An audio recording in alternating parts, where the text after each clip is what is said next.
झूठा माई थारो बाप, झूठा सकल परिवार, झूठी कूटता छाती।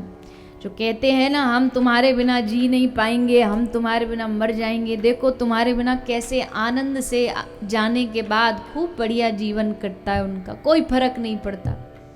2, 5, 10 दिन, 12 दिन थोड़ा रहता है सब आना जाना, तो सबको थोड़ी लगी रहती है, उसके बाद धीरे धीरे धीरे करके सब एक एक करके भूल जाते हैं। एक व्यक्ति कथा में बैठा तो बाबा जी बोले सब सब झूठे, ये सब स्वार्थी हैं, सब संसार वाले।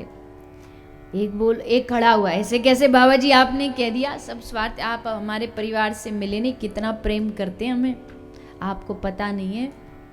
बाबा जी बोले ठीक है दिखा दे कितना प्रेम करते, एक काम कर, एक परीक्षा लेके देखते हैं, जिन पे तुझे इतना भरोसा उनकी एक परीक्षा लेके देखते हैं।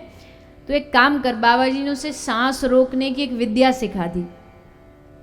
बोले जा घर जाके थोड़ा स्वांग कर, नाटक कर, और जा कर के मरने की एक्टिंग कर, फिर देखते हैं कि कितने तेरे अपने संग जाने वाले हैं। तो आ गया घर, उसने बाबा जी की आज्ञा के अनुसार थोड़ा स्वांग शुरू किया, आते ही उसने श्वास रोका और बंद होके एकदम जमीन पर पड़ गया। अब जैसे मृत्यु हुई, अब तो पूरा घर परिवार रोना चालू कर दिया। धर्म पत्नी आई, आकर के जोर जोर से छाती में हाथ मारे, हाय मेरे प्राणनाथ चले गए, हाय मेरे प्राणनाथ चले गए। और जैसे तैसे सांस को रोक के पड़ा है, सोच रहा है इसको मारनी तो कहीं और मार ले, छाती में ही काय को मार रही है। पर मैया तो झूठी कूटता छाती।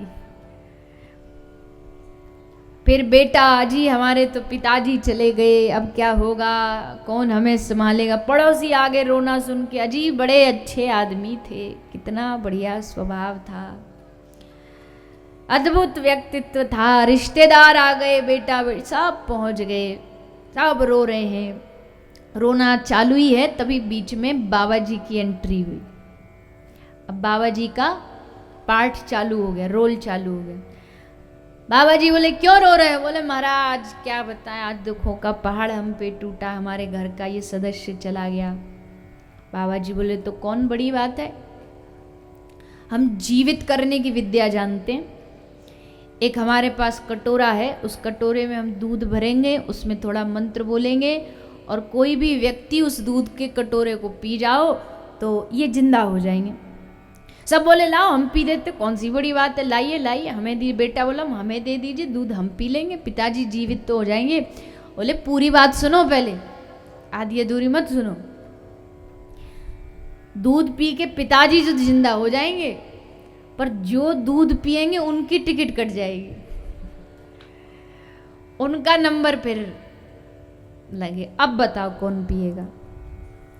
सबसे पहले तो वहां से पड़ोसियों ने कल्टी मारी, अजी हमारा क्या काम, हमारा घर परिवार, इनका परिवार ये जाने, घर का मैटर है, हम बीच में काय को पड़े। पड़ोसी निकले, रिश्तेदार भी, अजय हम तो मेहमान हैं, अतिथि देवो भव, कितने दिन के, हम तो 1 आध घंटे के, हम भी चलते। बेटा बाबा जी बोले तुम पियो। बेटा बोला महाराज क्या बताऊं, छोटे छोटे बालक हैं हमारे, अब मौत तो देखो सबको आनी ही होती है, एक दिन तो आती है, अब आज नहीं तो कुछ साल बाद आनी तो है ही, अब हम बालकों को कैसे छोड़ दें, नन्हे नन्हे बालक हैं।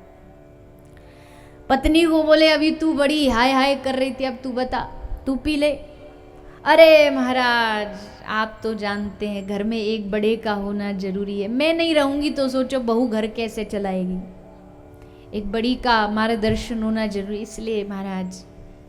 तभी एक बेटा बोला महाराज जी एक बात बताओ, आपका परिवार है कोई? बाबा जी बोले नहीं, हम तो बाबा जी सन्यासी आदमी है। कोई आगे पीछे नहीं है? बोले नहीं कोई नहीं।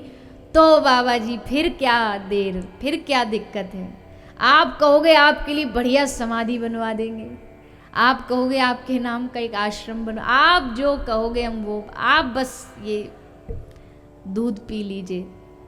बाबा जी बोले लो पी लेते, हमको क्या दिक्कत है। बाबा जी ने तुरंत दूध लिया और पी करके उसको कहा, जो वहाँ पड़ा था नाटक करता हुआ, कि बेटा उठ जा, हो गया नाटक पूरा, देख लिया संसार कैसा होता। तुरंत वो राम राम राम करता उठ गया और सबको चारों ओर देख रहा कि ये सारे वही हैं जो अभी सब पलटे थे।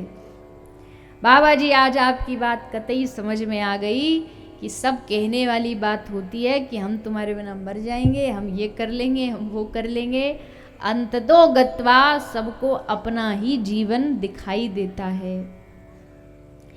इसलिए बोल्या भवानी हो नाथ, गुरु जी ने सर पे धरया हाथ।